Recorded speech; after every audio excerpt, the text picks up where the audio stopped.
এই দেশে মধ্যবিত্ত ঘরে জন্ম নিলে হারাইতো আর নিজের অধিকার, আর সেই অধিকার দাবি করতে গেলে পরিবারে কেউ মুক্তিযোদ্ধা নাই বলে নিজেকে হইতে হয় রাজাকার।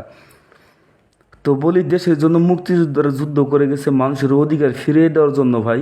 সব সুযোগ সুবিধা তার 14 গোষ্ঠীকে দেওয়ার জন্য বলে যায় নাই।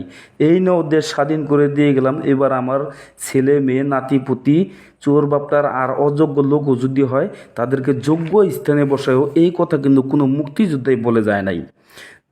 বরং মানুষ যাতে তার যোগ্য অধিকার ফিরে পায় সেজন্য হাজারো লক্ষ কোটি মানুষ রক্ত দিছে ভাই। আর আজকে আপনারা যাদেরকে রাজাকার বলতেছেন না ভাই, দেশের প্রতি তাদের অবদান আপনাদের কল্পনাও করতে পারবেন না ভাই। কারণ সেই মানুষগুলো যোগ্যতা থাকার সত্ত্বেও টাকার অভাবে সরকারি চাকরি না পাইয়া বাবার জমি জায়গা বিক্রি করে প্রবাসে পাড়ি দিছে ভাই। আর মাসের পর মাস কষ্ট করে দেশের জন্য রেমিটেন্স পাঠায়।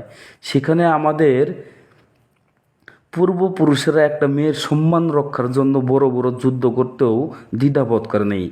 আজ আমাদের স্বাধীন দেশের মানুষ হইয়া মানুষকে নির্মমভাবে পিটায়, আর সেখানে কোনো নারী পুরুষও কিন্তু বাদ যায় নাই।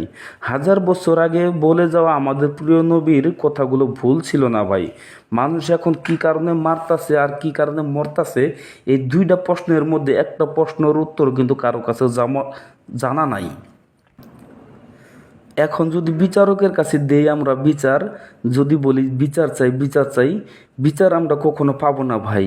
কারণ বিচারকের কান অনেক আগে টাকা দিয়ে বন্দি করে রাখা আছে ভাই। সবশেষে একটা কথা খুব দুঃখ নিয়ে বলতে চাই, যে নিজের এক স্বাধীন দেশের পরিচয় দিতে লজ্জা হয় ভাই।